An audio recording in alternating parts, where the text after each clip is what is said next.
die aarde donker geword, maar God het nog geroep.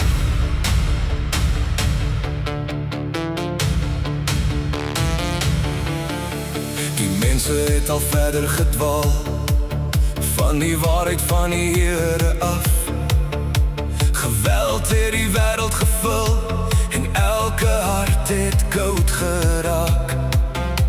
Maar Noag het nog bly luister, hy het in geloof bly staan. Toe God vir hom gesê het, bou die ark, die waters kom.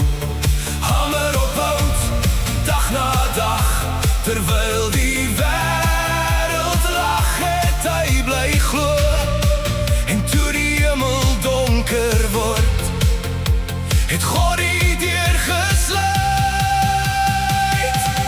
Deur die vloed het God 'n weg gemaak, deur die storm het sy hand al veilig gedra.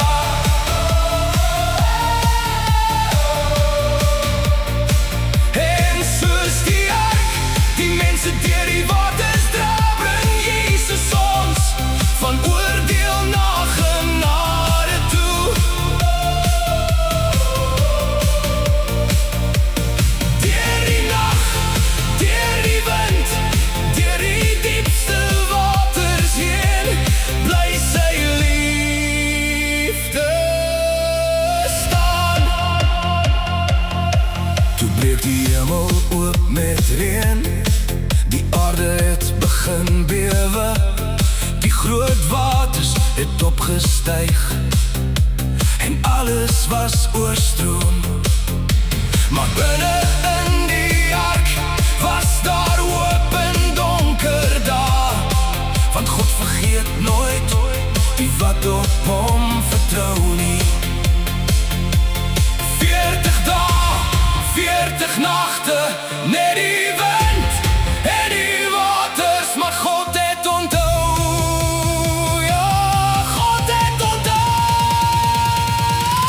Deur die vloed het God 'n weg gemaak, deur die storm het sy hand al veilig gedra.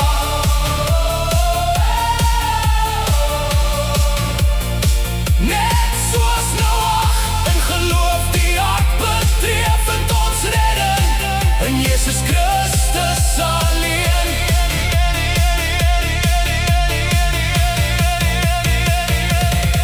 Toe stuur Noag die duif uit oor die waters van die aarde, en sy bring terug 'n olyftak van vrede.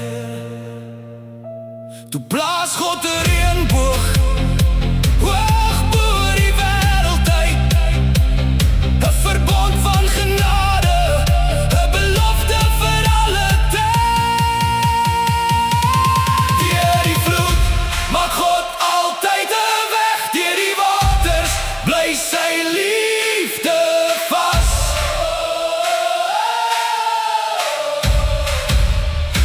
En soos die ark 'n skuilplek was teen die dood, is Jesus nou ons redding en ons hoop.